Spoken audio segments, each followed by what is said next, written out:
আসসালামু আলাইকুম।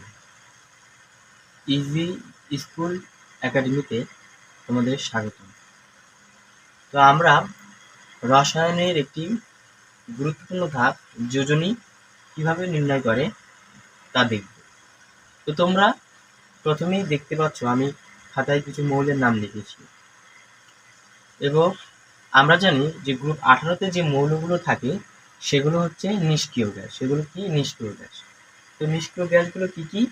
হিলিয়াম, নিয়ন, argon, krypton, xenon, radon.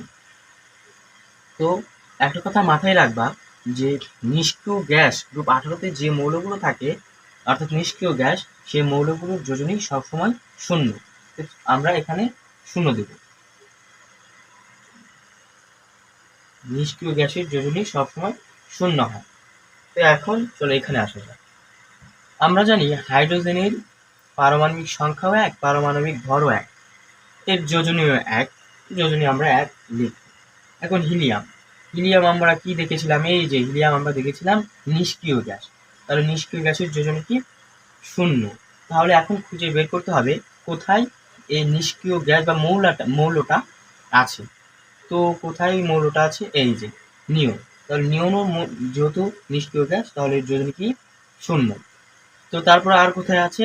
এই যে আর্গন, আর্গন, এই যে আর্গন। তাহলে আর্গন শূন্য। এখন একটা সহজ পদ্ধতি তোমাদেরকে শিখে দিই।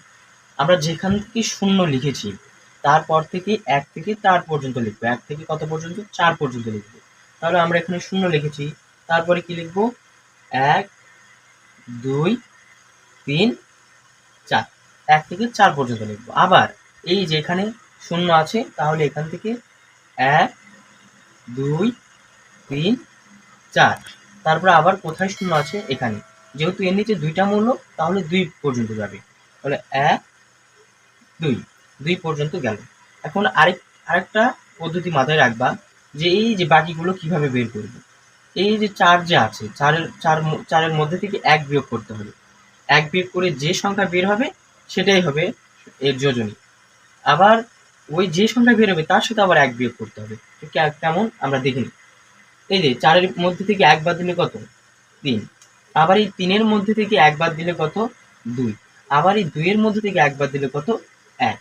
এইভাবেই 4 এর পরে যেগুলো আছে সেগুলোকে লিখতে হবে। তাই এই যে এখানে একটা আছে, তাহলে 4 এর থেকে 1 বাদ দিলে কত? 3। 3 এর থেকে 1 বাদ দিলে কত? 2। 2 এর থেকে 1 বাদ দিলে কত? 1। তো এই ছিল মূলত যোজনী বের করার সহজ পদ্ধতি। তোমরা কেউ মুখস্থ হতে চায় না, তোমাদের কারো মুখস্থ হতে চায় না। তোমরা যদি এইভাবে পড়ো দেখবে সহজেই বুঝে যাবে এবং সাথে সাথে মুখস্থ হয়ে যাবে।